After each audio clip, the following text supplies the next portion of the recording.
Hello everyone, welcome back to the TJOmega channel for day 1073 of our daily content grind. And before we get started and get into the meat of what we missed out on in the week of Transformers news, I'm going to throw a quick plug for a friend of mine. So, Party Demoness, aka Minerva, who is a huge Transformers geek and a really talented VTuber over on Twitch, has done a makeshift campaign for a plushie of her little kitty model. And it's super cute, it's super adorable, and it's not terribly expensive either. So this, I'm really hoping, gets a successful funding. So if you know Minerva, if you know her content, then yeah, that's going to be available if she meets the funding goal, which she's already done a great job of getting halfway there. Or just get it because it's a super cute plushie. Either or, whatever works, because she absolutely deserves the success. Alright, so, okay, cheap plug for friends out of the way. Let's get on with the news for the week. We have pictures of an in-hand copy of Agent Knight, the next collaborative Transformer toy based on Knight Rider. And his scale is surprising. So we have learned since then that Hasbro had no scale in mind for this toy. They just wanted to make it a satisfying size for the toy. And given the fact that... here's the thing. So it really is just a normal stock Pontiac Trans Am with a laser light in the front. That's really the only thing that makes it kit. So in order to really be a satisfying Transformer, it had to be a little bit extra in order to, feel like kit and feel like you're actually getting the car from Knight Rider, not just a generic black car from the 80s. So they had to make it big enough to get sound and light effects in there. That's the assumption I'm making, which is, and that's my assumption of why it ended up in the scale that it did. Either way, it still looks a decent size to fit in with the rest of your collaborative figures. It's not gigantic or anything, though this does make the $50 price point a little bit easier to understand. So that's at least a reassuring thing. Yeah, he's about Voyager size. About Voyager size, so no big surprise there. So at least it's still a familiar scale for us, even if it's wildly out of proportion with everything else. Yeah, and they went back to like the gigawatt and what was the other name? Ectotron way of doing things with the vintage G1 designs. Yeah, and this is, again, probably why he was given more classic Autobot styling. So they had all that room in the front for the speaker and the batteries. You can see right there how the diagram works. It's a really cool looking figure. It really is. I mean, I'm glad they went all out with it. I'm glad they actually tried really hard to get it to represent the car from the show as well as they could. Yeah, and it does look like a decent Transformer figure as well. In a world where crime never rests, initiate Turbo Boost. His name should have been Turbo Boost. Agent Knight is just a little bit weak, I'm sorry. I still really like this. I think this is still going to be a really cool exclusive for a lot of people. Alright, let's move on here. So, Transformers 1 Studio Series Megatron, the deluxe version of the toy.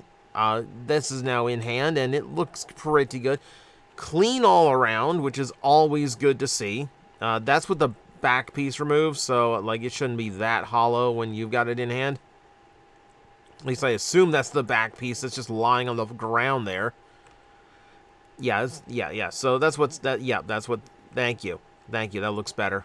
Thank you. So it's looking pretty clean, like surprisingly clean for the grit that's going on in the movie, because of course they're not going to do that whole like damage deco on all these like basic, basic retail level figures. But overall, I am liking the look of it. It's a very clean figure. We can see that gives you a really good idea how it transforms. Looks like the treads unfold from the legs. It does quite a bit of unfolding from what it looks like. There's the extension for the cannon. There's the turret. It's not too bad. It looks pretty simplistic. I'm going to say that, but it also doesn't look like it has to do too much to look accurate to the tank mode from the movie. So I'm gonna give the benefit of that. I still have not had the Deluxe Optimus in hand, so I can't really say for sure if these one figures are turning out good at that size. But we'll see. We shall see. I've heard good things about the Optimus. So yeah, the Megatron seems to be doing more of the same, if not maybe a little bit more simplistic. It's looking okay though. It's looking okay. I might see if Takara does like one of their like premium paint jobs, because they're back to doing that now. Speaking of, next up on the list is in-hand shots for a brand new Earthspark Deluxes for the Chaos Terran Aftermath and the Terran Jawbreaker. We've seen the Takara versions of these, and yeah, the deco on those is pretty superior to what we're getting in America, but these still do not look too bad. I'm still a little bit weirded out by the butterscotch yellow that's happening here on Jawbreaker. But, it's, it at least gives you the option. If you can afford to import, then you have an option. If not, it still doesn't look too bad. Yeah, I'm probably going to import both of these, because I like the show enough that I want to get the better versions of the toys. And apparently Jawbreaker's, like, for a deluxe, Jawbreaker's huge. So I'm really curious to see him in hand. Moving on. Potato quality picture time. Someone got their hands on the core class Bumblebee movie Starscream, and unfortunately this is really just, here's what it looks like from the back, and that's basically the only thing we can really glean, because there's only 2 photos. Threw it in here because, okay, some people might want to look at it, even though it's not a great look, but, it's proof that it is on the way, despite rumors of the core class's demise, which, by the way, I know Hasbro said that they were going to continue core class where it made sense that core class is important, but PR and marketing is going to make them say that no matter what until it's officially announced that it's canceled, and they're still going to probably work them into leader class or commander class toys, like little places where it makes sense. Individually sold core class figures are not on the slate for Studio Series or for Generations in 2025. And, unless they suddenly change their minds or the listings are just really delayed, that's the case. That's the truth of it. But we've still got a little bit on the way that's guaranteed, so keep an eye out. And maybe somehow we will get a million repaints of this into all the other Seekers. Who knows? Speaking of Studio Series, you remember that weird, completely random reissue of Power of the Prime's Optimus that hit Target retail? Well, now people are finding a reissue of Studio Series 49 Bumblebee. Super random and weird, right? So again, these were found at Target. I don't know if that is exclusive to them or if this is getting like a wider distribution. This came with absolutely no announcement from Hasbro. I don't believe. I think the Optimus, the Power of the Prime Optimus, is listed on Pulse, so this might be coming back to Pulse soon as well. Either way, I think with Transformers 1 getting as much hype as it is, they're taking advantage of releasing some relevant toys, which is not a bad idea. It does make the shelves super weird to look at a store, though. So yeah, if you need that Bumblebee still, it's on the way. Or it might be around right now. Who knows? But speaking of Transformers 1, it seems like we've got new posters every single week for this movie. Here's another limited edition poster that focuses on Megatron being the antagonist. And we have this one a little more limited edition than the others. I like the comic book style to this, rather than trying to match, rather than just doing different CGI renders. It's a nice look. Here's Optimus Prime standing tall. Like, I didn't know in this movie Optimus Prime actually becomes Unicron. I wasn't expecting that. That's a twist I never thought I would see. There's a close-up of the cast there in the center of the poster. Yeah, this is just, yeah, we just got some cool things on the way. And yeah, that's actually kind of cool. Like, the molten metal scratched in Decepticon symbol, that's actually kind of cool. So, more posters for your walls. Oh, yeah, we're not done either. So, we've got a poster in this style, which, interestingly enough, adds in a few other characters besides the core main cast. We've got Alpha Trion represented, Sentinel Prime, as well as the Quintesson. So I think this is going to be like the primary cast of the movie, if I'm not mistaken. So nice to see one poster where everyone is covered. I also kind of like how asymmetric this one is. Like the logo and Optimus are not centered in any way, which is kind of interesting to see. A little bit of variety in the posters, please. Yeah, and then we have this one. This one's a lot more centered, and again focuses mainly on the cast, the primary four, and then the one at the top. I believe these were the promotional posters at the early screenings, which would have been cool if any of them were anywhere close to my area. Hello? What am I kidding? My theaters never get anything cool in anyway. All right, and speaking of Transformers 1, one more story for you. Well, no, I'm lying. There's another one after this. But for the movie itself, we finally have confirmation. For the first time, we've shown that it is a PG rating, so good for kids, of course. Of course, we knew this one was going to be more kid-centric, but that's not necessarily a bad thing. We have heard very, very good things about this movie from all the pre-screening, especially from fans. And we know how hard it is to please fans in the Transformer community. So, this one, not a surprise, but good to have official confirmation. Now, if you want really good representations of the characters after you go see the movie, YOLO Park is hooking you up. We now have the official stock images of the cogless and cogged version of the main cast, starting with B127, looking pretty good. Here's D16. Very smooth. He's got that like pre-Decepticon symbol on his shoulder. Still curious as to why that's already on him at the start of the movie. There we have the cogged version, when he is upgraded into what will eventually be Megatron. Cool to see. There's cogged Optimus, or Orion Pax, for most of the movie. There's Bumblebee looking... The Bumblebee with that gold sheen looks so nice. That's actually way better than the flat gold on the cogless version. Oh, it looks so good. It looks really good, actually. Yeah, we've talked about the AMK toys in this channel before. We know they're pretty good. Like, as model kits, pretty simple, but as just really, really nice Transformer toys, like, yeah, they are really, really nice, just display figures, posable figures. All that looking really, really good. Yep, there's a lot more of 127. There's a lot more of Megatron, D16. Do we have Elita? We should have Elita in this. Hang on. There's a ton of photos. Yeah, here's Elita. There's cogless Elita. So again, more of the flat colors. Still looking good. Where is her cogged? There's cogged. Yeah, now she's got a little bit more. She's got a little bit more flash to her color in this one too. You know, so same as the others. Really, really nice. Really, really nice representation of how she looks in the movie. Yeah, I really like YOLO Park product, as I've made it clear on this channel. Yeah, so a lot of this is just really hitting well.